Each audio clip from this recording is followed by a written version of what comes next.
because I think for some odd reason, man, it's the Twilight Zone, bro. Mm-hmm. It's the Twilight Zone. This is my jam right now. I'm thinking on top of the podcast, we just record another one. It's all about Twilight Zone. We just record Twilight Zone episode. It goes, fucking Twilight Zone is great.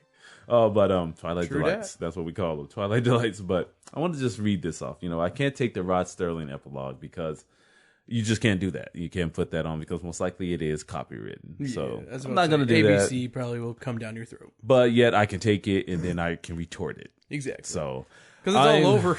I was about to say every page I went to that like I read about this episode had both synopsises or both the what's it called, the quips. Oh yeah, you know, because it was on the Wikipedia page, it was on the TV tropes page. Yeah. So they had the epilogue, the final thing. Yeah, they had both. God damn it, because I had to actually, I just paused. I did it old school where I paused it and played it, paused it and played it, paused it and played it. I don't give a fuck. Wikipedia, sir. They have every single episode. I know, I should have did that. Every epilogue? They have every single one. God damn, motherfucker. That would have saved me some trouble and some time, sir. Okay, but this is a great one, you know. I don't know, I am not going to do it justice because right now I got a fucking smile on my face and shit, and Chris is sitting there in front of me. Because this is so powerful. You heard it, right? Oh, yeah. Fucking great, right? Mm-hmm. It's all about, it's so weird that you chose that during this time because it is so perfect. It's so true to the time. And it doesn't really, I am recording, right? Oh, yeah. It's not like it's going like, speaking to one side. Mm-hmm. It's to everyone. Mm-hmm. Okay, you guys, let's read this. The tools of conquest does not necessarily come with bombs or explosions and fallout. There are weapons that are simply thoughts, attitudes, and prejudices to be only found in the minds of men. For the record, prejudices can kill, suspicions can destroy, and a thoughtless, frightened search for a scapegoat has a fallout of its own for the children and the children yet unborn. And the pity of all those things cannot be confined in the Twilight Zone. But that struck me as very point. I'm like, that is wisdom coming from a TV show. Rod Sterling is a genius in my eyes now. Like seriously, just going back and watching those non-black or ethnic filled episodes are just great. Because they told good stories, you know, people. But hey, this is Talking with Burritos. I am Jerry, JJ Wayne Graham, along with Christopher the Rupel. And we about to get this party started with let's talk about let's go with that, Jay. We're gonna start with some this, that, and the other. We're just gonna go right into some news real quick and just talk about that like Dave Chappelle skit, you know. Just return to his sketch comedy phase, kinda. But is it actually return to just him like kinda like returning just for that episode? Do you think he's gonna do anything else with that? No, he's not. I don't think it's so Dave either. Chappelle. He's not gonna come back and do that. I don't think so. I don't think he needs it. But I don't know. I think it was great. Like this shit had me rolling when I first heard it, man. It was just a good thing to see, because nowadays I'm seeing that, laughter really helps. And when I told you in the car, I'm like, I'm just going to go to books and everything else in Netflix because I think a distraction is what everyone needs. Because we spend too much time on social media and too much time, just obsessing over it. And that's where a lot of this vitriol and untrue things are being spewed and people are believing it. I read something today, like they said most people are obtaining their information out there from like Twitter and Facebook and they're not all correct. And they're not correct. And they were like, John Oliver. Yeah, that's what I was watching him. And he went through like, all these different things that came out about even Clinton and Trump and stuff were not true. But people were putting it out there and other people were believing it as being such. Wow. Social media is such a powerful thing. We got to realize that. And to me, I think it's just knowledge. We just all need to be more knowledgeable. We need more knowledgeable. We need to keep an open mind about things. It's the classic. Not everything you read is true. Yes, it's verbatim. You know what I mean? Exactly. That's why I like Snopes.com. It's the most unbiased website and tells it, hey, this is a fake article. Don't fucking read it. This is the truth. Read this. Read that. Okay.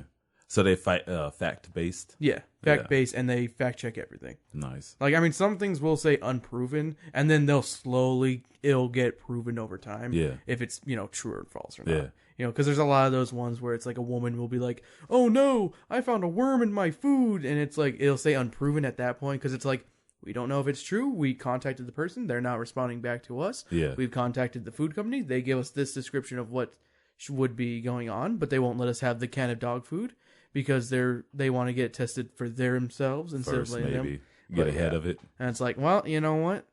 Saying that makes the person who said that they, found the food worm thing kind of sounds like they're BSing. Yeah.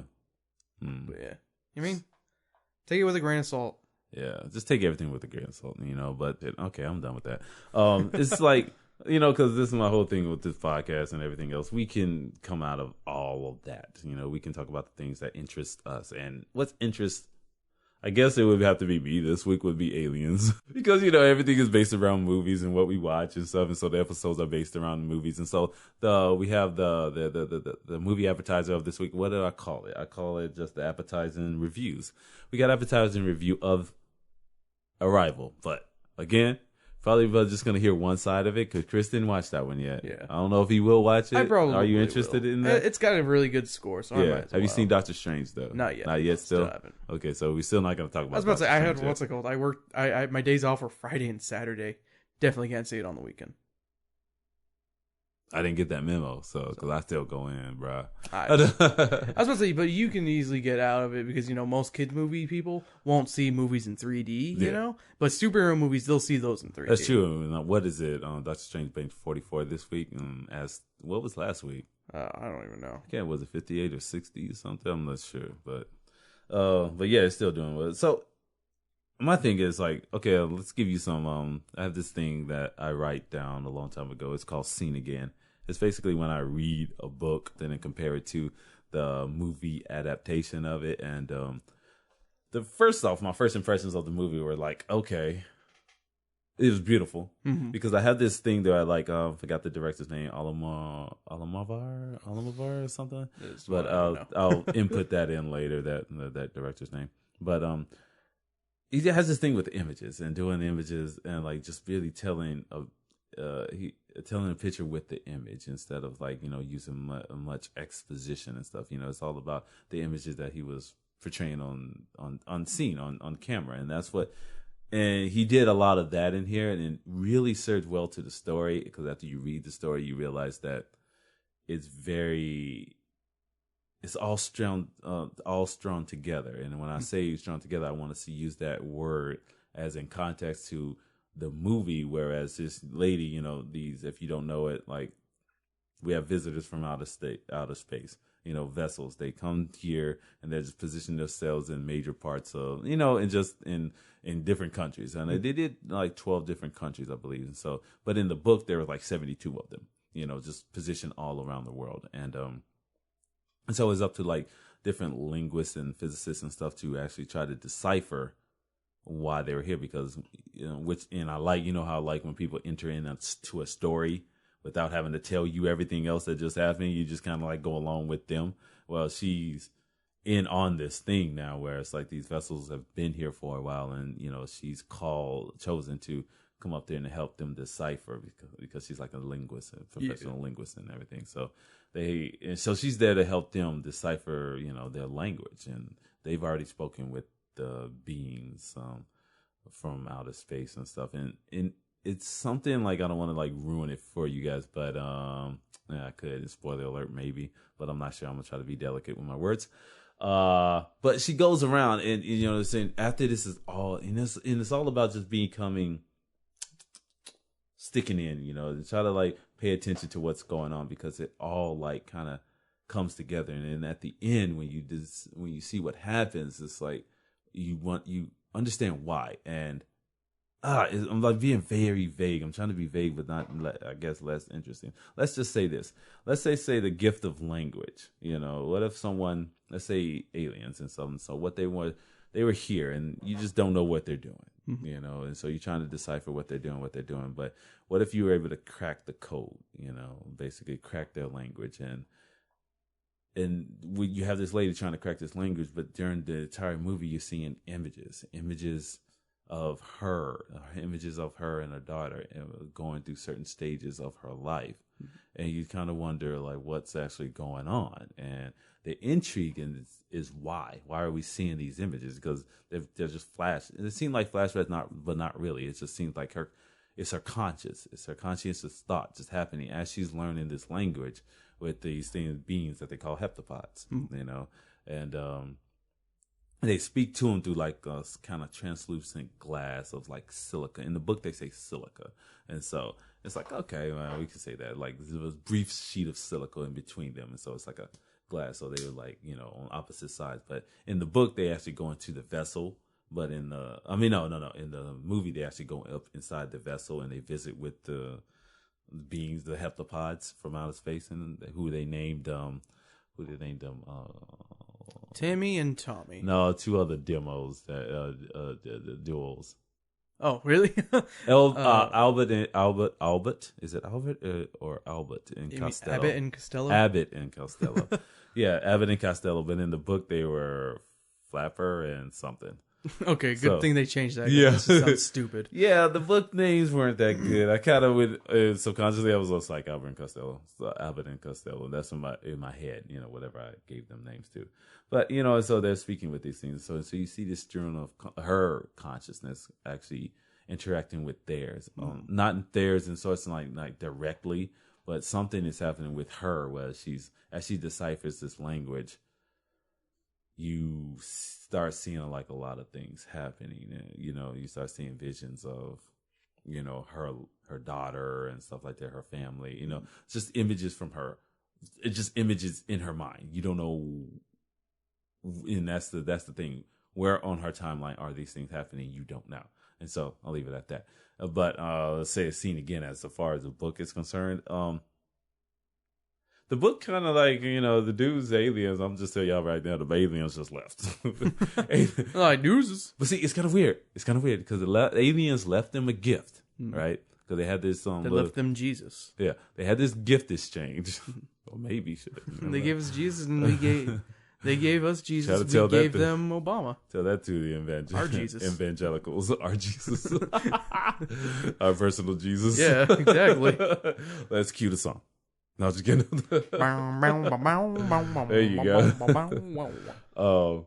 And so you have this, and so then in the book, you guys so the book compares to the movie is like pretty much the same thing. You see, you're going along, and she's going about her daily life and interpreting the language and trying to converse with the aliens, right? Mm-hmm. Or to the alien beings. So she's going through that, but then you also see along. In the book, different chapters broken up where it's like you hear about her life. The book is called The Story of Your Life. Okay.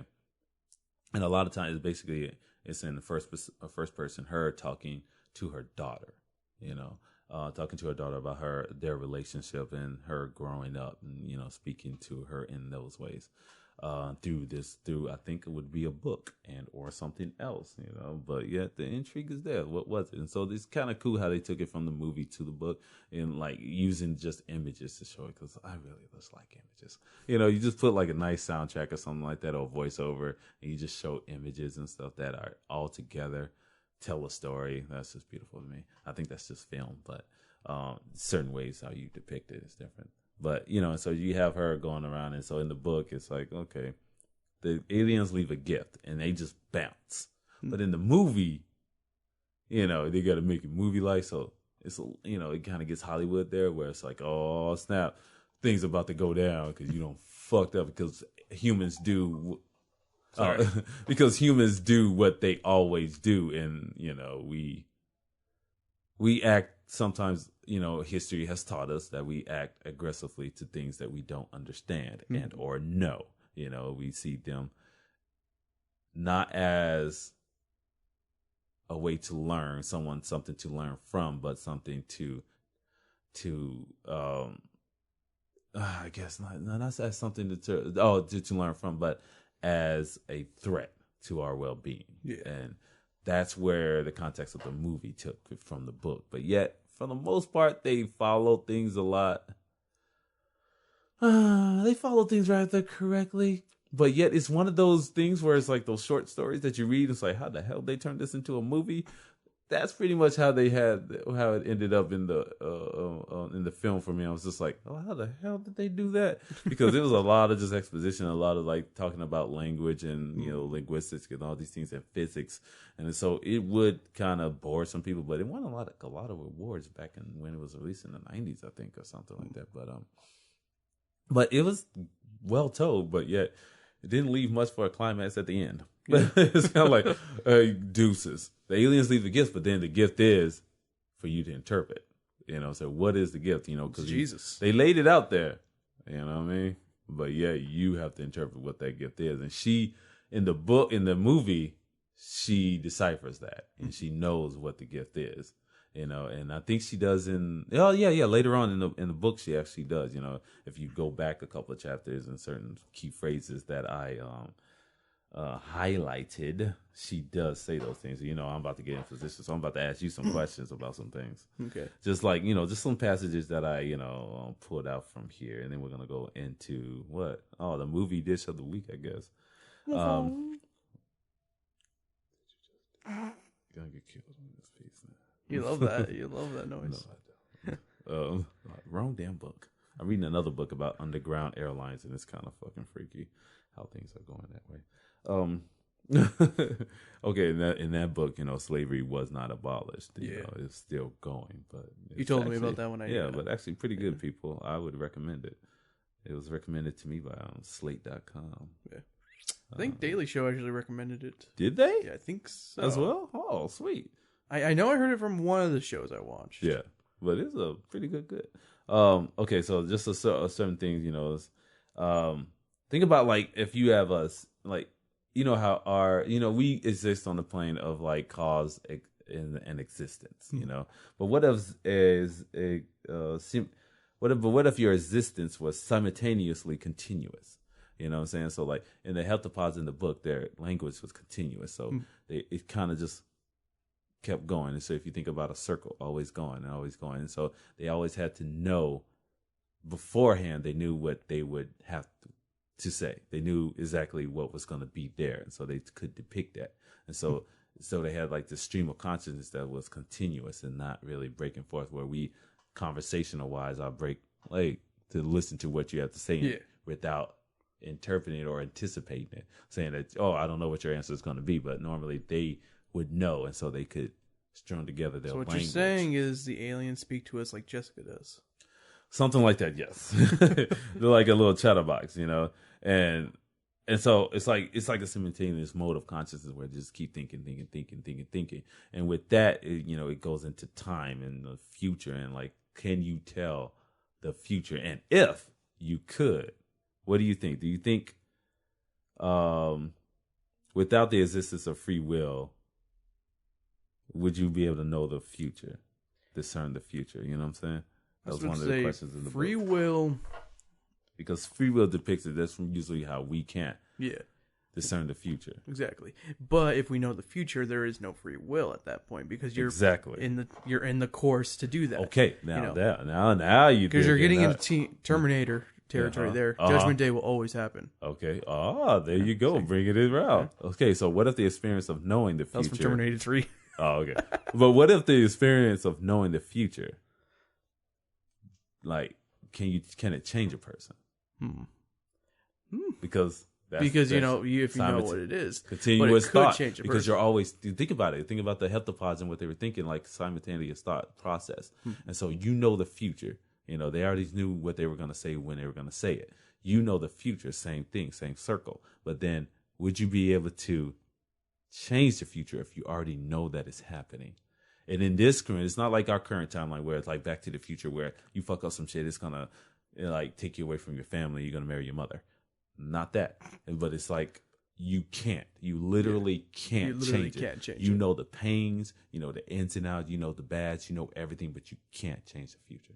Well, you can always look at it with a smile, I suppose, but if you can't change the future, there's really no change in it. Yeah. If it's already a direct path without the free will of choice, you only know. Yeah. Stuck. Yes, exactly. You're stuck in the strut of a line that is life. Yeah, and you only know that what's coming. Yeah. So I mean, even if you know it, hey, take it like a dodgeball. Okay, does that better prepare you? I guess it would, but or does it make you crazy? Could.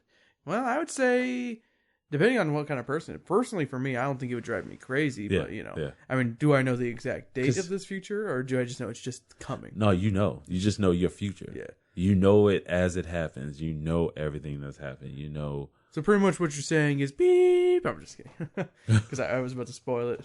That we're looking into what's Amy Adams' future. You see it.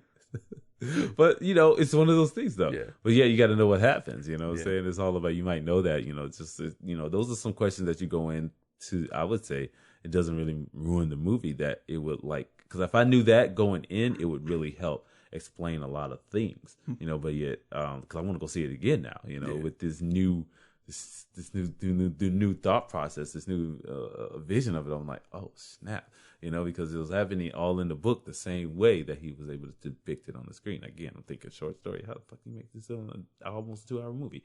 But he did. They managed to do it. And a lot of it may seem repetition and stuff, but Because he got Forrest Whitaker. yeah, but it was well performed, well, thought out movie and everything. But oh my goodness, That was three big actors on that it's one. just the thought of it, and I think the reason why it has such a high score is because of that. It's total mindfuck if you think about it. But I would like people to go in, if you listen to this podcast and you haven't seen the movie, or if you haven't, you take those two questions that I just asked. I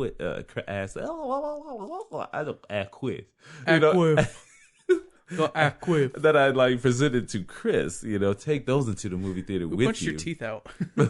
Take those movies into that into the movie theaters with you, and then just think about it, man. Sit there, and if you think like a nice cognac or something like that, don't drink no regular alcohol on this shit. This is no schnapps or anything like that. In the corner, you sit down, you take some cognac, some good stuff, some of that good whiskey, and you sit there and sip it down slow. Or just a glass of wine. Sip it down slow and just think about it. Have some Grey Goose. Think about what you would do if you had that information. And so if you think about the gift of whatever they were talking about, the gift of language, this language is continuous. Wait. I know what the gift they gave us. And she was able to decipher it. And so. I know what the gift they gave us. What's up? The movie The Gift. The Gift. Yeah. Which one was it? Oh. The one with Jason Bateman and Joel Edgerton. Oh, yeah. Oh yeah, or not Joel Edgerton. Yeah. You're right. Okay, yeah. Joel Edgerton. He wrote, he directed. He directed it. Yeah, right? Yeah. I was about to say his directing debut. Yes, it was. Good guy. Yeah, he's a very talented dude, but he came out of nowhere, right? I think because kind of felt like he came out of nowhere. I really want to see his new movie though. Loving. Yeah. Looks so good. It looks good. Look damn good, right? If you guys haven't seen that, it's about an interracial. Couple in the 50s or 60s? 50s, 60s, yeah. Yeah, something like that, who just want to live and are being told that they can't, basically. And just want to love. Because it was against the law back then, Straight out of South Africa, man. Let me blow your mind a little bit more. Okay. Because I like doing that. But, it's so like, I want to just include a couple more of these passages from the book that I recommend that you guys try to find it and read it. It's a short story. It's about like 40 pages or something like that long, but damn, it's pretty damn good. Just gonna step in here because I messed up the reading of this quote from this book. So I'm just gonna read it right now. Now is the only moment you'll perceive. You'll live in the present tense. In many ways, it's an inevitable state. Think about that, man. Just like the present state is inevitable. We always like to think about looking at the future and the past. Yeah. But it's all about the fucking present. It is. So I'm telling you, like, live in the now, man. Worry about the now. That'll better your future, I think, in my opinion. If you live in the now, take care of what's good now, and then like strengthen that core so that when you go into the future, your core is like just is stronger, and you can live off of that. So, don't get despaired about anything. Take it from the aliens, man. The aliens teaching us something in this book, and I say be an alien in your own skin, whereas you just start looking at, if you were certain like these aliens, not like the aggressive ones, like the ones in the We're talking alien, about like the Men alien in Black marathon, ones. the alien marathon I just watched. Don't be those. Think about like another species. You're coming in contact with another species, or you travel to South American jungles, and these people decided not to kill you but to learn from you. They were looking you into like with eyes of curiosity, like, who the fuck is this white man? Wait, I'm Mexican. What the fuck is a Mexican? They would ask you in their native tongue. But so think about that. Think about just being an alien and just gain knowledge, man. Like I feel like I should be in the 70s now, smoking weed and like LSDs. It's just fucking gain knowledge. Well, you are dressed up as Carl Sagan. I gotta feel. Who the fuck is Carl Sagan? Billions and billions of stars. He's this really high scientist. Pretty much. Okay, but he's like the Neil deGrasse Tyson of his time. Oh, okay, I got you. Of being. Or watch because more. He was the original person who came up with Cosmos. Oh, yeah. Did he? Oh, yeah, he was the TV show, right? Cosmos, Yeah. So, I'm sorry to get all deep in there, but y'all know that if you listen to this podcast, that's what movies and shit like that do for me. And that's why I'm telling, like, embrace your fun stuff, the stuff that can gain some knowledge and some insight and just think about some things. Let your freak flag fly. Yeah, and I just love talking about these things. And unfortunately, Chris has to sit there and listen to it. So I could talk to myself, and I thought about that, and I probably will. But to a lot, with this just the mic, and I can just go off for days because I just love talking about things. But this is the topic of the now, and so I guess that's the was it advertising review? Yes. Give you something to think about, you people, before you go watch the movie or after you watch the movie, because then you might want to go watch it again. Most likely, I was gonna go to 1136 and go watch it over there, just just take in the ambiance and see what's going on over there. But like then in my mind, I'm like, it's just a movie theater. It has a screen. It has seats. Right. But yeah, it's pretty cool though. It's pretty clean. I'm surprised they didn't put Arrival in XD. Me too. Yeah. Because it's kind of that big one, but it's Doctor Strange, yeah. Doctor Strange and Disney, that they gotta have at least 2 weeks. I think they have that 2-week rule, man. It's I was about to say, if Fantastic Beasts wasn't coming out, it would have had another week. Concrete. Oh yeah. With another number 1 showing like that. Mm-hmm. Didn't Boo Medea get 2 weeks? Where? No, just like in the number 1 spot. Oh yeah, it was 2 weeks. Got like number 2 1. weeks and shit. Like we had like 3 movies open up and still beat them all. It's kind of sucks that the Arrival came out like that, to that type of week opening. Yeah. But people, I say it's a powerful film, but take away from it. Take that stuff in there, or just try to read the book or something before you go in, and I bet you get more insight from that story, from the images, because it was nice. It's nice now that I'm thinking about it to see the images put with the words. And all right. And while we leave it, what's the name of the short story? Oh, it says the short story is called "Story of Your Life." Story of Your Life. By let me get that for you guys. I totally did not do due diligence. Because I heard you say it earlier, but I wanted to make sure that's what it was called. Well, the book is called "Story of Your Life and Others." Yeah. And other short stories. Yeah, because he has other short stories in there. I only got to by Ted Chiang.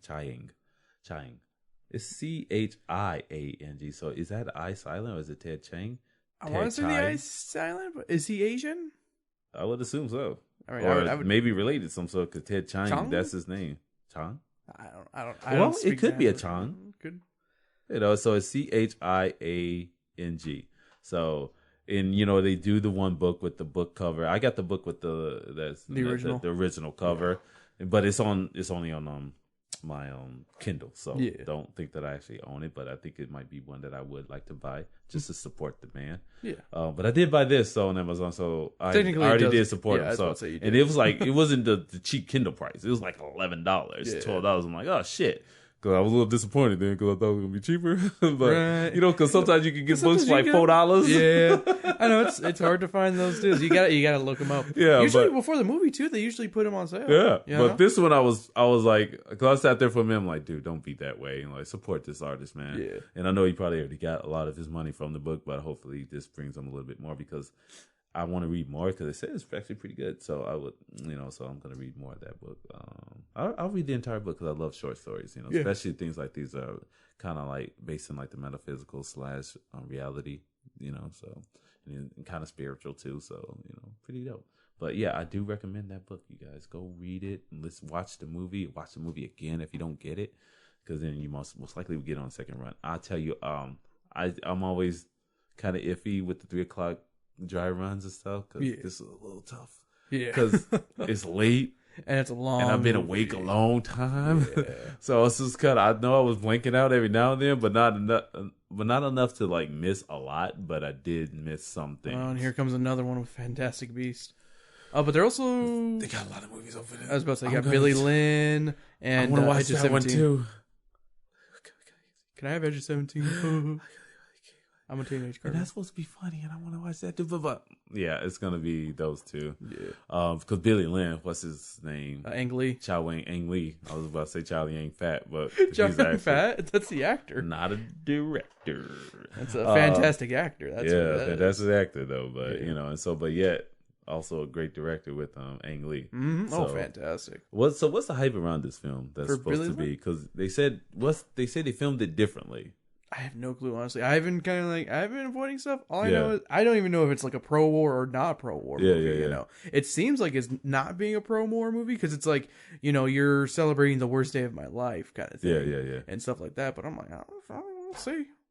Crazy. I would like to see it though. It really it looks deep. Sparked my interest. I was about to say. And I'm a good director. I'm really kind of deep now into things, and plus they said he did some kind of real time stuff. They said. I think that's the hype behind this movie. Like, it's visually just fucking like stunning because he like actually, I don't know what he did. I'm gonna have to read up before, so I can like really enjoy those things more. I think that'd be pretty interesting. But so you guys, we're gonna go to now the movie dish of the week. Oh wait, is that the movie dish of the week? Oh yeah, it is. Sorry. You can do that again. It's called it's a movie from the 1950s. Did you say what? 1953. Okay, it's called It Came from Outer Space. That had the best intro, by the way. Right. That was the best part of the movie. I ain't gonna lie. Oh really? The freaking loud as shit. Oh yeah. That scared the crap out of me. Oh wait, hold on. Your headphones popped out. I thought we all went dark. I thought the world ended because it just went quiet. I was like, oh shit, I'm dead. Oh, I'm coming to get your mother. Elizabeth. Martha. Oh, you know my mom's name. Oh. That was sad. I really did freak out there. All right. Martha. I want to tell you something. I was drinking a cranberry vodka when I was watching the SNL monologue. Yeah. It is that one where he's where about the Cincinnati cops shooting the gorillas. Oh, you about to see a lot of niggas in suits. And my goodness. It was all over me. I could see it. And my wife was just dying. We were both just freaking could not contain ourselves. I swear, I don't think we've laughed like that in a while since, my wife was reaching me like tweets from this young lady who used to be my daughter's friend. It was like, it's so hurt. We usually, I wish I would do it where we have like, I want to just have. You have to only do celebrities. You can't do actual people. No, yeah, it was actually people. I was about to say, if you want really good ones, it was Yoko Ono is hilarious. Oh, really? In that I'm so above everything kind of way. That's the only reason I follow her. Okay, she sounds like she's in line with Jaden Smith. Cause I heard he's like that too. Oh yeah, Jaden Smith's hilarious. Like, there's actually this. I am so I'm like so eternal. Like I'm above. Yeah. Yeah, he has the worst grammar, and it's so funny. And he's like, "School's just for indoctrinating." No, so you can learn how to use proper English because you can't fucking spell for the life of yourself. Being on Twitter doesn't teach you that. But I'm pretty sure he's a rather intelligent guy. But I don't think he is. But yet, do you? Okay, he's one of those pretentious people who thinks he's smarter than he really is. That's what he is. I don't know. And because he's rich and famous and he belongs in Scientology, that's why. I can't give him that. I can't go into Scientology again, but no, we're not. Do you want to listen to that audiobook with me? Which one? That one. Oh shit! What is that one? That book. L. Ron Hubbard. Oh yeah. You want to listen to it with me? I thought you say R.L. Stein. Remember that podcast from long ago? Josh and I were supposed to listen to it. I'll listen to it. I'll listen to it. We just sit here, man. We got to zone out just one day. It's got to be late night and creepy, spookyville. I want to see if it because it was that fear that you might be convinced to join Scientology. that is somehow is going to have this magical power over you. I'll always say this, dude. I compliment the man because he was able to indoctrinate so many people. Huh? Like who? Like every celebrity. Oh yeah, he did. He got a lot of followers out there, man. I just call it indoctrinating. Okay, I got you. It's the same thing. It's true. So you guys came from outer space, but you know what time it is, right? It's now time for a Rupal synopsis. All right, so we got this meteor-like thing come out of space while these two stargazing lovers are looking out, and they're like, "Oh, I love you," and he's like, "I love you too." And then they're like, "What is that in the space?" Boom! Fucking loud. I know that thing was. It was like late night when I was watching that shit. Well, I had my headphones on. Yeah, it was like yeah. I was playing on the Blu-ray. I got a Blu-ray copy for $7 from Best Buy, you guys. I don't know if it's still there, but hey, go catch it. I was going to keep that wrapped and then rent it and then just give that one away. Yeah. I'm an idiot. I should have thought. I need to start doing that. I think I'll just start buying the film to support the film. Yeah. Oh, damn. I have to buy it twice, though. Well, you buy it and rent it. Yeah, that's true, too. Yeah, because I just got that. Yeah, I should have just kept that one in the case and then gave it away. You can still put the plastic wrap in like that is cheesy, man. Try to find some way to seal it up. No, what you do is you wrap it up and then make a mystery box and then people just pull it out and unwrap it right there. Bam, there you go. You could though. I could just throw it in the box. Yeah, and with a prize pack and a T-shirt. Yeah. I might do it. We'll see what happens. Prize pack. Okay. All right. Back to synopsis. Going back to synopsis. Go ahead. All right. So they go out and see this meteorite, and they're joined by some random guy that I can't remember his name.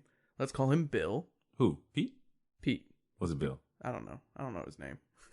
But they go the helicopter, right? Yeah, the helicopter guy. Oh yeah. They flew in a helicopter. Yeah, chopper guy. Which I was like, oh, that's pretty cool. There went the budget. We call him chopper guy. Chopper guy. So they fly out to where the meteorite crashed, and they're trying to get in nice and close. But an avalanche comes down and covers everything and almost kills them. Okay. And so this guy actually, what's his name? John Putnam. Yeah. He actually witnesses that with the girl Mary, right? I think her name was Mary. And Ellen. Sorry, her name was Ellen. And so he basically saw the thing because he traveled down into the crater. He saw what was actually in there. He thought it was a spaceship. Yes. Because when they closed the door, that caused the avalanche, and which covered up the spaceship. And so, in any evidence he had of proving that his claim that a spaceship had landed onto the Earth or in the Earth technically existed, and so everyone thought he was like this little crazy person. Yeah, just neurotic. Yes, they they thought he what's called guys. He had when you get bonked on the head, a concussion. A concussion. Yes. So basically, you go around with this disbelief. Well, they printed it in the newspaper, so he's basically just this crazy guy at the town now. And they thought he was kind of weird before because that's what people think about writers. Yeah, because he was a writer, and he's always into his stories. So I thought he was telling a story, but then events unravel where he starts proving that he's not a story. But yeah, only to a select few people. Other people never saw this. Yeah, no, I was about to say there were a bunch of people who did come out after after the avalanche had come in. Yeah, because that's when the police came. That's when the firefighters came. And the newspaper guy. Yeah, the newspaper guy came on because he's like, oh, you got anything to say for the paper? And it's like, and they were like trying to convince John Putnam to not say anything. Don't say anything weird. And the motherfucker said something crazy. Yeah. He's just like, it wasn't a meteor. It was the real deal. It was a spaceship. It's a spaceship. You don't understand. It was a spaceship. Oh, Ellen was sitting back like, oh Lord. It's like, because she begged him like, please don't say nothing. Please don't say something.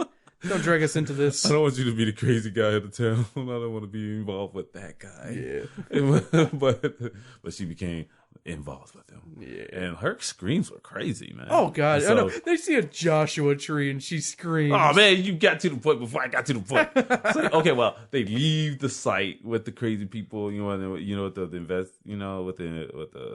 newspaper guy and the cop. They have a police officer who, used to be, friends with Ellen growing up, and so what?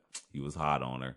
So my thing is, like, if you flash back to a couple of weeks ago when we watched Killer Clowns from Outer Space, wasn't that the same? That was kind of the same dynamic almost. Same dynamic? I mean, that one was confirmed that they did go out. This one was just alluded to. Yeah, like he likes her. He has feelings for her. He always had, but he never was able to At first, get her. I thought they were this siblings. That's what I thought at first. But then it kind of like... It was like, then it came kind of like, they're probably, she probably, maybe blew him or something. Yeah.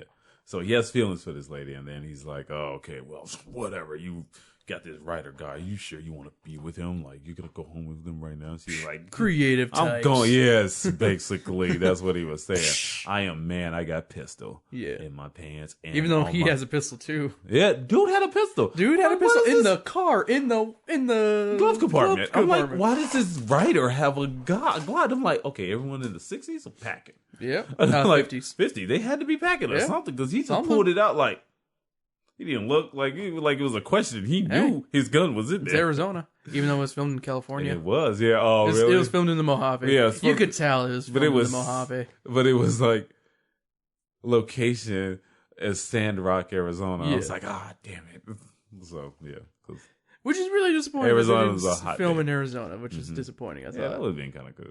But no, they're like, it just takes place in Arizona. No, that's the Mojave. I can tell the Mojave from the Sonoran Desert. So do we have Joshua trees here? We do have Joshua trees. Okay, cool. We do, because I think my wife pointed them out one time. She likes pointing out like cactuses and trees and shit along our way road trips. But yeah, that's a loud truck or a good mic. Dun, dun, dun. Okay. Oh, damn it. I can't wait for you to be editing and get to hear that. It's just like me whenever I say something stupid on my other podcast. Okay, so basically these little body snatchers we don't learn that they're kind of like body snatchers. No, they're not body snatchers. They're not exactly body snatchers. Yeah, because we learned that with the electrician. Yeah. They see them along the road. It's when they come back. Yeah, right? It's when they come back, and they go into town to be like, "Come on, officer, I saw something." Is that first? No. Okay. As coming back, that's when they see there's first signs of the aliens kind of tracking them. Yeah, because they stop at the Joshua Tree thing, and it's like night, but it doesn't look like night. It does look like night. Did it look like night? It was night because he had a flashlight. He had a flashlight, but it didn't look like night. Well, they can't film that well at night. Okay, something. It wasn't like blue tinted night like movies are now. I still don't believe it. It's like Twilight. It's like Twilight. It's like I was about to say, it's either dusk or dawn. Yeah, okay. And so they're like driving along. I don't know what they listened to back in the day. Country music? Oh, come on. It's Southern, but they still got some rock. Folk, I don't know. I don't fucking know either. Isn't this pre-Elvis? I think so. So it would have to be pre-Elvis. I think so. Yeah. Little Richard. We're just gonna say they bumping Little Richard, man. And so, they stop and they have sights of this because he sees that trail. Does he see the trail then? Not yet. No, because he just stops because he thinks he saw something. Yeah, because they they do this one thing, rotoscoping. They have like the scene in the background, and then they're just driving, and then all of a sudden you see these eyes, and this, what is it? Like you describe to me what this thing is. It looks like smoke with a single eye. That's what it kind of looks like. It had kind of like a cranium, and it kind of had like a silica, like I spoke to before with the aliens and the heptapods. They had like a silica, like. It had a crown. Yeah. Like you could see a head kind of. Yeah. But it looked like it was encased in what's it called? In smoke with a single big old eye. Yeah. That looked like a camera lens, honestly. Yeah. That's what it kind of looked like. And it's like and then everyone who sees one of these things apparently just drives through it or drives past it. No clue. Did they drive through it or past it? It's so it's ambiguous because the first car, the dude is like, he drives off the road. Like, whoa, what was that? Did you hit it? I don't know. And he's like, that's when he goes out with the pistol. He immediately goes to his glove compartment and gets the pistol. So he does live in Arizona or year 2016. So he's a time traveler. He had a gat. It's like, what if he brought out a 9mm like what? like those don't exist then? what? A mind fuck. All right. It's just like Puff Daddy in that movie. I was just like when he mind fucked him. Are you mind fucking me? What's that movie? Get him to the Greek. Okay. Oh, so, okay, yeah, that one. Man, I just love movies. Okay, so we go, and so he's like, he's there, and he's got his gun, and that's when the girl screams because she sees a Joshua tree. But the thing is, right there, like watching them, but he doesn't do anything. But it's not right there. She screams over her Joshua tree. Yeah, and so they go home, whatever, and then the next day they go back to the site, and that's when they have more people there, reporters and stuff, and. Because he called the scientist guy from the college to come out. Yeah. Because he wanted them to excavate. Is what that when you to excavate? Yeah. Excavate the site and like dig so they can find that ship. And dude was like, no, there's no probable cause. It's just a meteor. And so it basically dispelled this dude and was like, you're crazy, man. Dismiss him like you crazy. And like go the fuck about your business, writer. Creative. Mm-hmm. And so then we know what you guys are actually writing about. Yeah. This porn. Or communism. Communism or porn. You're a communist. Communist porn. That's what basically he was. He's a communist back then because no one would believe his word.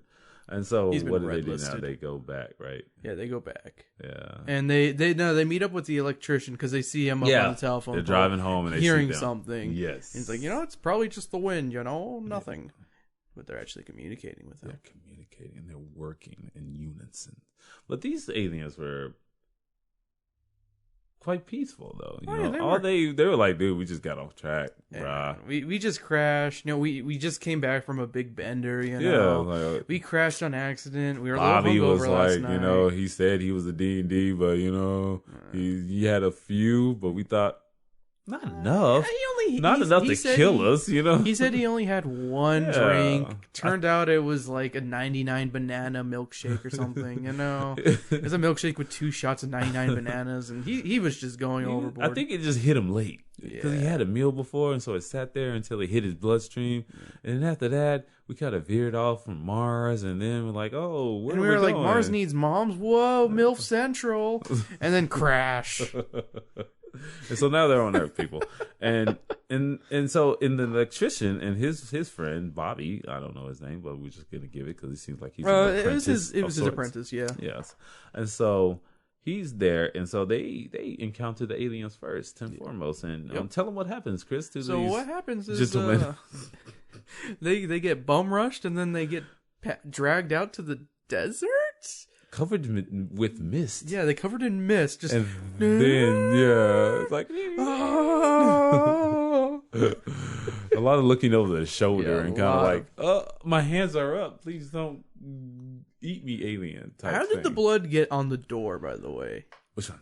Because there was blood on the door, apparently. I don't know. And that's what confused me, because it didn't look like Did they drag the guy on there? He was just holding on for dear life, and maybe and like a piece of metal from the door that was just like cut him because it had enough time to to drag the bodies out so they could be out of the way, so he could be like, everything is fine. Yes, because it was not because what they did is they impersonate. They able to shape. They're shapeshifters. Yep, shifters. You can't take their soul. Yeah, you can't take souls or anything. Right? That was weird, creepy, but pretty good. Yeah. We will not take your soul. We can't take your souls. We just need to use your body so we may do stuff. And he's like, okay, dude. Do not follow us. And they were like, why is he staring directly into the sun? That'll burn your corneas. And so Ellen and what's his name like, okay, we got to bounce because I see a hand over there, and I see pretty sure that dude's dead. Because then he said he's a Tim dead. Yeah. That was the funniest line read. Tim's dead. Yeah, and he's not like freaking out or anything. He just says, Tim's dead. She was just like, what did you see back there? Where's Tim? And he's like, Tim dead. He just drove off. He's so casual, nonchalant. I know. He said that. I just started cracking up because I'm like, that was the best line read you got. All right. No emotion. Your friend just died. Face. You knew this cat. He was like, I don't care. And so basically these things, they assume the form of the humans that they basically kidnap them. They're not going to harm them. They're harmless. He said, I'm not going to hurt you. Well, he said that later when he saw them in the city. That's when they went to the cops. That's when they went to the cops. Like, hey, bruh. And the dude's like... And he brought the cop back to there, and they didn't find any bodies. Nothing. And they're like, that's probably a wounded jackrabbit's blood right there. And then they find the dead coyote. Yeah, they found a dead coyote, but that's actually blood from when the guy hit his head on the rock somehow. Yeah. Maybe they drug him out there. He had a wound on his head, so where did he get that cut? Maybe because the blood was in the car. Yeah. So he had to be drugged out of the car. Maybe he fell or something. Maybe like he fell from shock.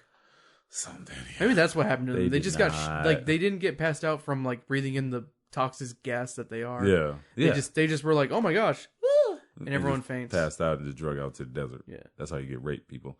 Not in the 50s. By chupacabras. Not in the 50s. Yeah. Because it stayed in Puerto Rico. Oh, okay. Oh, yeah, the chupacabra. Yeah. Hasn't migrated over here yet? Not yet. Okay. They can get on a boat? Nope. They didn't Jesus its way over here. Oh, you know. Wishful thinking. I don't know. Maybe someone stole it and just delivered it. Kind of like maybe syphilis. Maybe it's like the Creep Show. Or AIDS. Remember that one, the segment in Creep Show where the Yeti's inside the crate? Oh, yeah. Maybe it's just like that. It just happens to be someone opens the crate and they just malted it, and that was his first meal in 4 or 5 days. And now he just has a thirst for human blood. Yeah. Just like Legend of the Chupacabra. That's how it happens, people. And so these people are, they're like still flummoxed. And so now they see the two, Tim and Bobby or whatever, the electricians in town. It's like, oh, what the hell's wrong with these cats? Yeah. And so they all fucked up, and he meets them in the alley, and they're like, we are not here to harm you. He's like, do not get in our way. Yeah. For we will give you a threat. We are threatening you. It was a threat. Pew, pew, pew. Basically, and he pulled out his pea shooter. Yeah, like that dude never goes anything. Like, was the 60s that dangerous or something? Because 50s, because he was just packing whenever he left his car, he had his gun. Every time I think of 50s, I just think of safety. I think of like Leave It to Beaver, Yeah, I think of wholesome nuclear family, or Mr. Ed, shit, or that's 60s. Okay. 60s, 70s. Sorry, I love that song. Okay. I love Gilligan's Island song. I remember that, like, my wife singing that song when we were on those jet skis. Yep. You told me. I need to make that movie. I still haven't done that. I got a nice track to that, too. It's like called Tourist. It's like fucking perfect track. I just still haven't made it. And she just so happened to be thinking, I'm gonna make that movie. Okay, sorry. I just haven't done it. I made like that other one, the Dark Water thing, but I never made her movie. Fuck. I'm a horrible husband. In person. Apparently, to two guys who thought I was really bad to them. All right. Well, I'm not going to talk about that right now because it puts me in a bad mood. So that's like two times within a week span that someone pissed me off for no good goddamn reason. And it wasn't my fucking fault. Yeah. God damn it. You try to jump strips. Okay, so we're going on. Fucking Yamba. So basically, they just assume the forms of these humans. And so what happens? Ellen gets dehumanized. Yeah. That's weird. But I like it. And so she becomes alien form-like. And now, like, he has to stop, like, the sheriff from acting because the sheriff knows that Ellen's been taken. Like, oh, I want to save her now. We must get the mob ready. Yeah, and so what does he do? He gets punched in the face and automatically goes and gets the mob. Yep. Like, I gotta go after the aliens. So that's what they all thought. So like in Aliens, and they all died. Or Predator, but whatever. I don't know where I went with that. Okay, but I did watch a marathon. Did you watch that marathon like a week ago? Of what? Aliens? No, I didn't. Shit. AMC? Was that AMC? Yeah. All of them. Oh yeah, they were doing that with like all the Halloween. Yeah, Halloween. I watched the Halloweens. I watched most of them until my kids came in the room. Yeah, they did that. Friday the 13th. They were doing Chucky this week. Were they? It was Chucky this week. Yeah. I didn't watch that one because I was preoccupied trying to watch something else. But Aliens, I could not pull away, bro. Could not pull away. Oh my goodness, so great. Okay, so we got the people, alien abductions, and so what he's trying to do is stop because he's been warned. Like, if you just leave us alone, we will leave. We will leave. But then there's nothing wrong. They thought they know of because they killed that mob killed one of the aliens. Mm-hmm. The one of the aliens just as Tim. Yeah. He killed him. Wait. I want to fast forward. Okay, so the electricians, they have wives. And the other one was about to go out to with the girlfriend. That girl was fine. Yeah.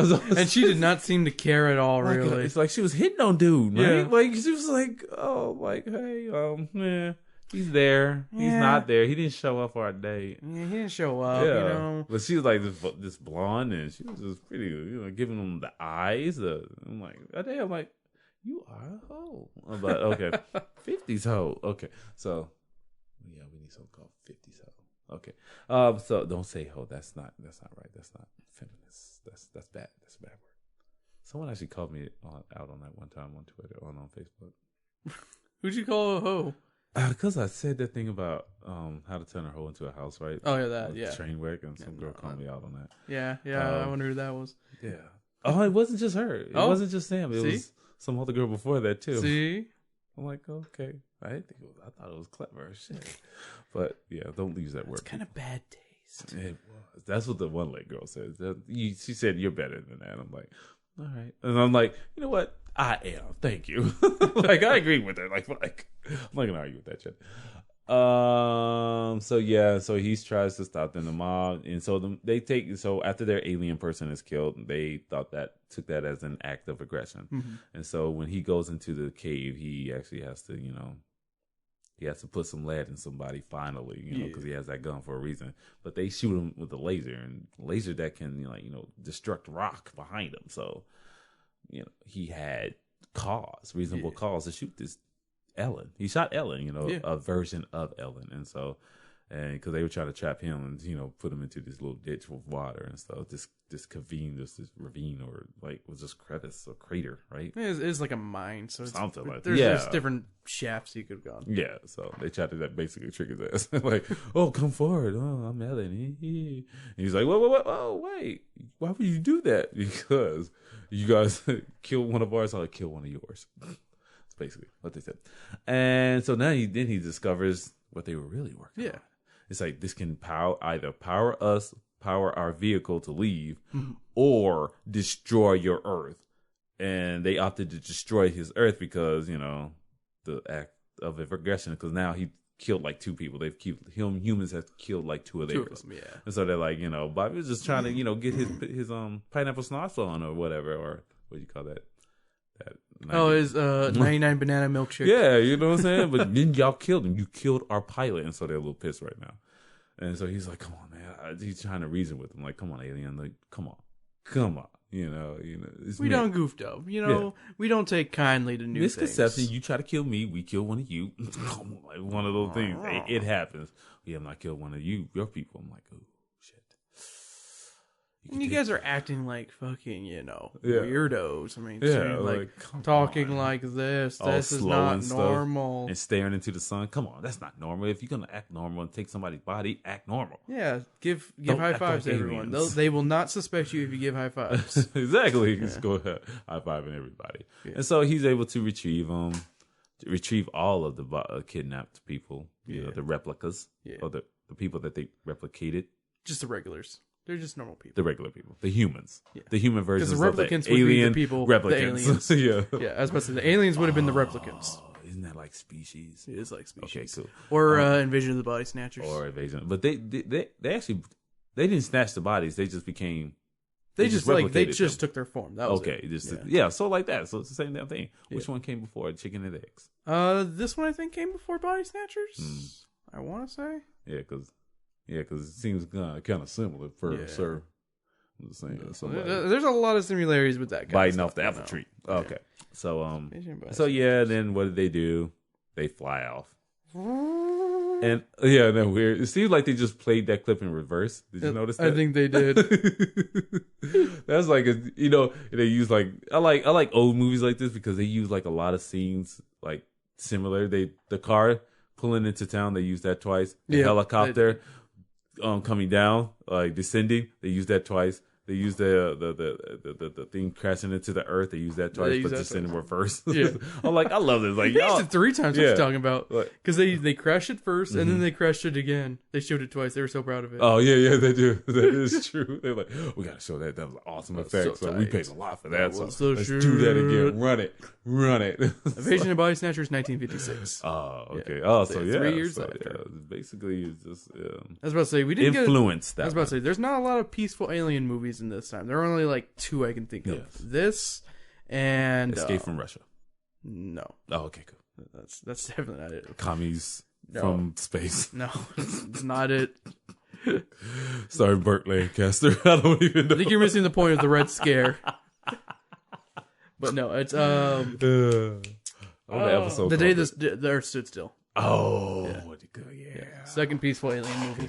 Yeah, that is true. Because there aren't that many. Mm-hmm. I remember watching that with Keanu, and then that's all I'm gonna say about that. Oh, and I even wrote Body Snatchers right here. Can we talk about the sparkle dust trails? I know, right? The sparkle dust. Do they just shit sparkles? What are they? The trolls? That one dancing auto-tune. Yeah. Hey man, I'm gonna dance. Oh my, that one creeped me out.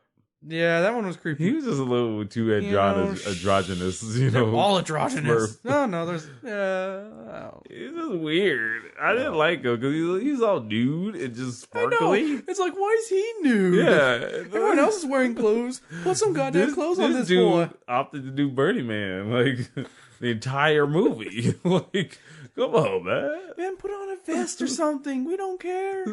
Something. He just needed some type of wardrobe. Maybe the glitter is his whole body. I think that's what it was. Maybe that's his clothes. He's wearing a bodysuit of glitter. Because remember, he scraped his butt and he kind of got smooth there. That's so weird. This movie's weird. I wish I had mushrooms or something. I know. You have to be on something. You have to, because that movie was a trip. Talk to some Smurfs, get some of those like... Isn't it funny? We got two Mind Trip movies in the same week. That and Doctor Strange. Oh, and Doctor Strange, yeah. Oh, that's just weird. Oh, yeah, I like Doctor Strange. We'll talk about that once you watch it. No, I need to. Okay, so we did that. That's maybe. Oh, that's okay. So that concludes the main course movie dish, and now we're gonna move on to our Twilight Delight with our dessert of Twilight Zone. Okay, in this episode, man, Chris, first we went with the Red Scare one, and then. No. I went with the stereotypical alien one. I went with the stereotypical alien one, which was to serve man. To serve man. Okay, cool. Right. But then I decided, I was like, there you go. I read more about the movie, started watching it, and I'm like, you know what? This reminds me a little bit of an episode that I know. And what's that episode called? It's called. Wait. I'm sorry, I wrote something up. The Monsters Are Due on Maple Street. That's what it's called. That's what it's called. Thank you. I wrote something. I wrote a lot of stuff down. I didn't write down that. God damn it! I just wrote the world is full of maple streets, but we'll get into that later. It's true. Okay, now is there a Maple Street in Tucson? I think so. Probably one of those side streets. Because I remember, I used to live on Birch Street in Alaska, and I thought that was weird because all around it was like a birch, maple, and elm. Yeah. And during that time, I was freaked out because of Freddy, and I never went down that street. You stay out of Elm. I never went down that motherfucking street. I'll tell you that much right now. But yeah, go ahead, Chris. Give us a synopsis of this movie. All right. So this is actually episode Twilight Zone. All right. So we got a nice, fun environment of a stereotypical 1960s neighborhood, or 1950s neighborhood. Scared white people. Yeah. And then all the power goes out after a flash and a bang goes overhead, and every white person be like, "What going on? What go be?" Yeah. What the hell was that?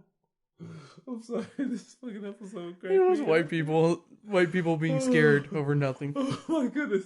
It's just the events that caused this, just the disruption of, it just started out with the innocent, everyone coming out questioning an event that has happened, and it's called the power to go out, and everyone's like, "Oh, I lost my power just right now. I was trying to cook." She said she had something. I had some soup on the stove. Yeah. I was trying to contact someone over the phone. Yeah. Nothing. Hey, anyone got power? Yeah. Ain't nobody got no power. And so Pete goes to go investigate because they send Pete's ass to go investigate. No. Pete went on his own. Okay. To check on. I forgot what street it's called. I'm gonna call him Pete the Hammer because they really emphasize that hammer thing at the beginning. Yeah. At the beginning, you see that. You don't even see his face. You only see his face. You just know Pete's going to go investigate some stuff, and he has a tool called a hammer. So most likely he's a handyman of some sort. Yeah. And so he's going to investigate this thing that's happening. It's like, okay, well, something happened out there, and the cars don't work or anything like that. And so they're like, what the hell? I'm gonna check Suter Street. Yeah, I'm gonna go check Suter Street, see what's up. And so he goes, he's gone, and so during the duration of him leaving, these people just go ape shit, and basically they start. It all starts because they were gonna let 2 people go and go check, go to the police station, and be like, hey, or downtown, and be like, hey, is this happening over here? But then a dumbass teenage boy, motherfucking Tommy, had to go and be like, don't go. They won't let you leave. They'll kill you if you leave. I hate that kid. Fucking Tommy. There's always one of those damn kids in these damn movies. I wrote that right here. Yeah. Like, why do we always have to have a Tommy? Always a Tommy. Somebody who reads comic books, who like gives into and gives these ideas to these damn people who never would have thought about that shit. And so he gives them ideas that aliens are here. And they had to make him that age, because if he was younger, they would have just shrugged it off. Yeah. They were like, if he was any older, they'd be like shrugging him off because he's like a grown ass man. He's just reading crazy. Comics. He had to be a teenager. Mm-hmm. Because it's at that point, it's like, you know what? Maybe it could be. Maybe there's some truth there. Some truth to this. He's our paper boy. He's been reliable for X amount of years. He's only had one sick day where his mom had to hop on the bike and toss the papers, which was very kind of her. Yeah. But Tommy, he ain't got no dad, so he's got to read the comics. He's only got his mom. So but he's just little bitch on ass hoe had to go and fucking say that's what the aliens want you to think. So then aliens, so he said in the book that the aliens would basically they send a recon team. 4 aliens, Yeah. a mother, a father, and 2 kids. And that's the prototype of a nuclear family there. That's the stereotypical nuclear family. And so after that little revelation, they start like looking around at other people. Who is this? What's going on? And they try starting up a car before that. Yeah. Before that, they try starting up Steve. His name is Steve. Yeah, deep voice Steve. The dark haired deep voice. Who Steve. comes back in a couple other Twilight Zone episodes. Oh, does he back? Yeah, he's in the Little familiar. People episode and a couple other ones. That's the one that I recognize him the most, I think. Because he's a huge part in this episode, but he's bigger in that one. Yeah. But then, there's the guy, the blonde guy across the street trying to start he's trying to start his car. Nothing. He steps away from it. He's like, well, can't get it to start. It starts. And it's like, why is your car starting? Freaks everyone the fuck out. Lester. Less than this. So now Lester T. Claypool. With this little thought in their minds now that it's like leading to just fear, and so they start like suspecting and becoming suspicious. And so then what happens? Then we have it transitions to the evening time. Candles are being lit because there's no lights or anything, and everyone is watching Les. And they think he's a weirdo because he stares up. Sometimes he'll be outside staring at the sky in the middle of the night. Yeah, but it's because he's got insomnia, man. I wrote that shit down. It's something. This is what he says. Okay, let me step back from the mic. I'm about to yell it. Something wrong with the guy who stands in his yard at night looking up at the sky. He's all freaked out because he's like, dude, I got insomnia. What else are you gonna do? You can't. The radio's not on. There's nothing on the radio. You've had insomnia. Yeah, exactly. Right? Yeah. All I gotta do is just read a book, but books can get boring after time. Yep. Reading the same 5 books in 1950s home because everything else had to be burned. Witches. It gets tiring only being able to read the Bible. Should just burn Tommy. Fuck him. Fuck Tommy. Fucking witch. Witch hunt, man. It's the witch hunt. But they almost fucking witch hunted his ass. Oh, Les, right? Yeah. Not Les, but Tommy. Charlie. They almost witch hunted Charlie. Okay, let's get to Charlie. Let's go. From Les to Charlie. But because suspicion led from Les to Steve. To Steve because it's like he had a ham radio. The wife was saying of Charlie because they're like, well, let's question what your wife was saying that you do tinkering down in the basement. Tinkering with a radio downstairs. Yeah. What is it? Speak on that. Why don't you show us? Speak on it. Yeah. And he's like, I don't have to say anything. I don't need to prove anything. It's a ham radio. And then suspicion with the fucking no. And then who comes around the corner? After that they're yelling at Steve and stuff like that, but who comes around the corner? Charlie? Down the street. Oh, right, Pete. Pete. Wait, I thought Charlie had the lights first. Charlie had his lights come on first. Are you sure? No, yeah. Is that the right? No, it was before. Was it? It was before because then they got more suspicious about him. Or was it after? I think it's after. Yeah. Because I think you're right. Yeah. After this event that we're about to go into, Pete comes around the corner. Someone's walking in like, who is that? Who that? Who is that? Who that? And someone has to go and bring out a fucking gun because they're all white. We need to dub this, I swear. Like, who that? Who that? Who over there? You gonna bring trouble? You ain't bringing no trouble. I bet you we could totally dub that. We ought to dub that episode. Hey, where the leprechaun at?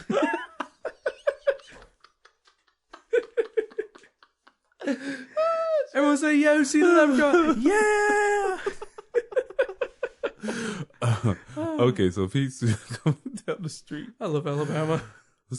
Pete's coming down the street, but nobody knows it's Pete. No one can see it because there's no lights. No lights. No street lights or anything. No street lamps. It's just, why Pete isn't, waving or anything, being like, hey, guys. Yeah, he's not saying nothing. He's just walking down the damn street. Maybe he's just whistling a sweet tune, and he heard on the radio. One other person, I forgot his name, he goes and gets a gun. Yeah. Dude, he goes and gets a rifle. Yeah. And so Charlie takes the rifle. He's like, I'm going to shoot him, man. We don't know what he is. We don't know what it is. Like, no, you can't shoot him.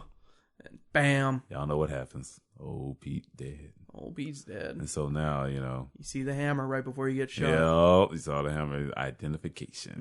Exposition. They set that shit up from the beginning. And so now they're like, oh, what did you do? How did you do this? Why did you do it? And then his lights come on. And then they're like, what the fuck, man? Why is your lights on? Yeah. Maybe you killed him because he was going to bring back the truth. Maybe, yes. Maybe he found something. Yeah. And you just tried to silence him. Conspiracy. Mm-hmm. No, everyone's lights are flashing in and out after they hit Charlie with a rock. Yeah. Or no, they hit his glass thing that comes down and gets like glass. Yeah. The glass one. But yet they started doing, what is that one book with they stoned that girl, that lady?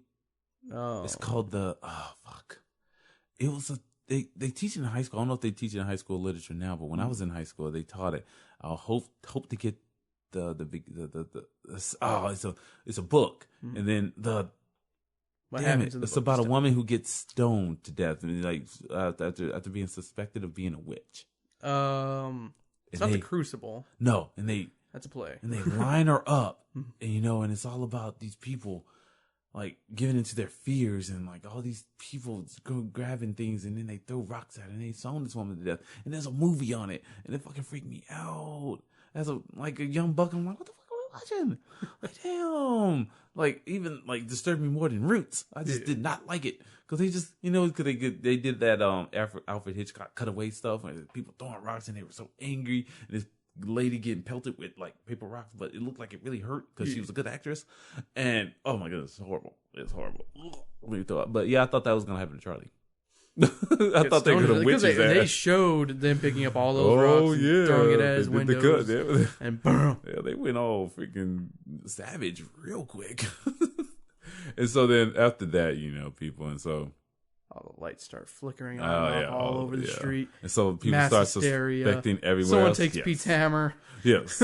Yeah, someone takes Pete's hammer. Someone loots poor Pete. Gonna go to work, and then there's people, there's a lot of just random shots. People shooting guns, people running around, people hurting one another, stuff like that. A lot of close-ups on faces being like, no! Yeah, no. Yelling and screaming. So basically, shit just went bad. It literally hit the fan. Yeah, shit hit the fan. And then we back away slowly. Yeah, there you go. We see the aliens right outside the watching, playing with their synthesizer. Yeah, yeah, they're like, they're just Mobying it out, And they're like, as planned.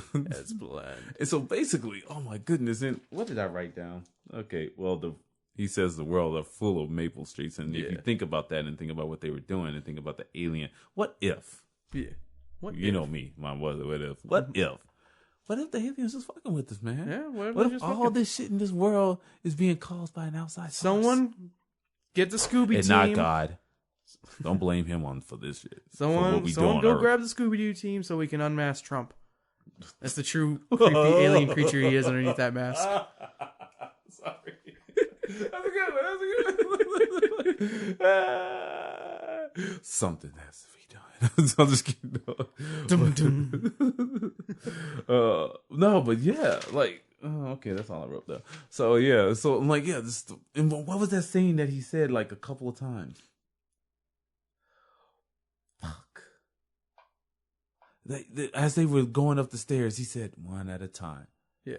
Oh, I think he said one at a time. One at a time. One at a time. And he just kept repeating one. I'm like, oh shit. I'm like, that's deep. Think about it.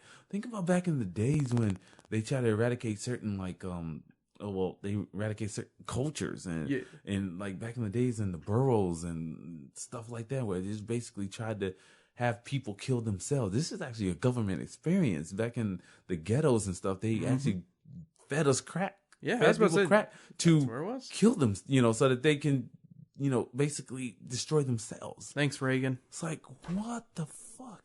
And like, I hate the Twilight Zone, but I love it.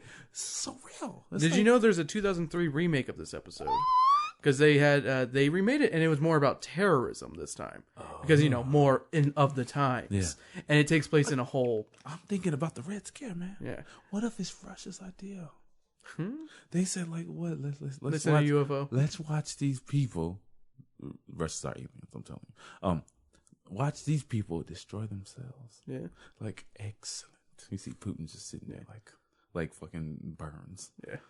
Excellent. He got kind of like a nose like him and no hair. So he's just sitting there just watching us with a big old teleprompter. Like a big old, like just millions of screens on his like little television, but one big one of the White House. And he's just sitting there watching. Yes, my puppet is in place. Yes. Let's watch this. You're a puppet. Out. And he just says those words one at a time. He's just watch them destroy themselves. I'm like, oh. I just saw I was like watching. After that, I was watching like the television, and on each they have like 6 different screens, like in pictures or whatever of like just cities in unrest, and basically not unrest but protest and stuff. I'm just like.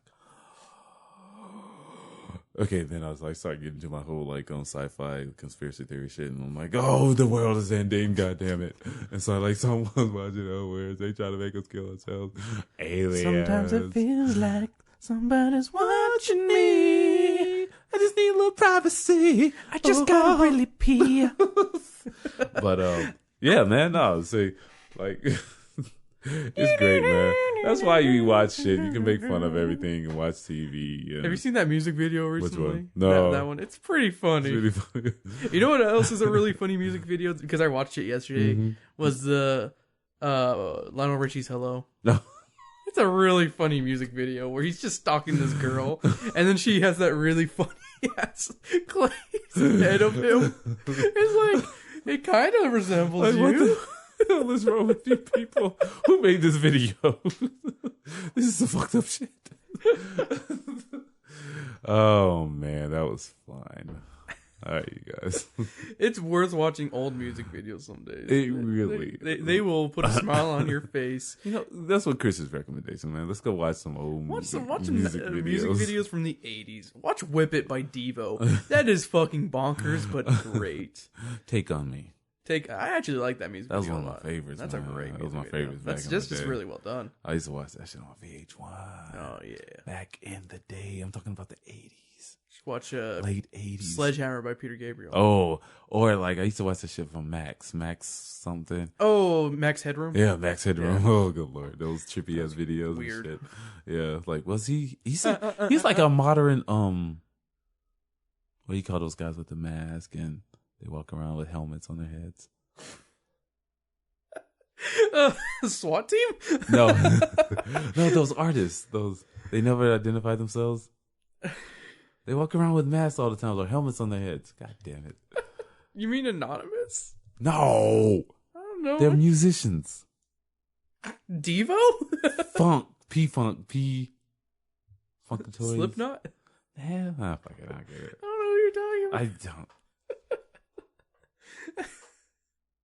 Buckethead? No, I don't fucking know. He's got a KFC bucket on his head. We're going all left down now, so okay, you guys. Jabberwocky? No, that's not it. Those guys are pretty cool. That's pretty cool. I've seen them before. Yeah. Not in concert, but on television. On the TVs. On the televisions. When they won that dance competition. Ugh. That's stupid. Yeah. No. Okay, you guys. That's been Talking with Burritos. You guys want to, I don't even know. I think I waste my breath here. I don't think people listen to this show on iTunes. I think a few people do, but no one puts in anything. You know what I'm saying? Hey, if you can go by, just say, hey, good, bad, suck. I don't care. Just something like a rating and review. You can go over there at iTunes. Just leave something. It's a rating of between 1 and 5 stars. We recommend 5, but we can't really say that. If you're my friend, if you know me, just go do it. God damn it, it's been like almost 2 years. Yeah. Fuck, man. I'm sorry. I didn't mean to curse at you. God fucking damn it, you piece of No, seriously, you can look us up at Talking with Burritos. You can look us up on Facebook. All the social medias we're there. You can go download speaking of which, from iTunes as well, and listen to it on SoundCloud. Go ahead, do that. That's Chris and his buds. They talk. We talk over each other a lot. They talked. Apparently, one is the next episode. They're talking about animal humping and not what you're thinking. I know that was pretty much the joke for the beginning. But the last episode they were talking about some cool shit, and I totally forgot what I was going to say about it. So, all right. Annoying characters and everything. Yeah, annoying characters and everything. And I literally just took out my people who you fell in love with or didn't fall in love with, or like. What was about that? What was that one? That was a weird one. Because we started the podcast, and then Dylan had to go drop his girlfriend Jazzy off at the downtown so she could get drunk or whatever. Yeah. So they went with him, and I was just like, I'm just gonna chill out at home. I'll just start editing what we got, and I'm like, oh, we're starting to peak a little bit. I'm gonna turn down the gain a bit. Yeah. You know, and now I've got the gain where I like it. Oh, okay. And it's all about tweaking. It is. I don't. I usually have to have it higher for Joe, so that's why. Yeah, that's true. But but everyone else's tends to be pretty good. But because we were Joe-less in this one, I didn't have to worry about that. Oh, okay, gotcha. Joe-less in Seattle. But no, what happened was they were getting into conversations, I guess, in the car about notice me senpai moments. Yes. That is what it was called. Yeah. And what that means is in animes they will say notice me senpai, which is like an older figure, and they'll be like, please notice me, oh. I don't really get it because I don't really watch too much anime. I don't watch romantic anime. I don't watch those. That's what I say. I watch like the cool shit with violence where they and kick stuff. And punch and stuff. Kick and kill and shoot and Ghost in the Shell. Yeah. What? Oh yeah. Not even talk about that right now. We'll save that for episode. I ain't gonna bother. I didn't watch the trailer. Neither did I. Looks stupid. I'm not gonna bother. Let's not start that. We'll do that later. Okay, you guys. That's been Talking with Burritos, like I said before, and I said who I am. I'm that. Yeah. Or am I really him? Ha ha! I fooled you. Came from outer space. I'm not Chris. That's exactly how they talked in the alien Chris. But that one electrician, when he didn't talk like that. The first one did, kinda. He should have talked like this. Yeah, you talk like that one. There's a movie where a guy actually did talk like that. Or maybe it was it was Legend. Bender from maybe it was him. I don't know. It was Dr. Frankenfurter in Rocky Horror Picture Show. That's a wrap. He's gonna keep going, but not a burrito. Burrito. See, I told you. All right, y'all. Coming soon to the internet. You. Let's get on. I wish I could find love. Why won't they let me find love?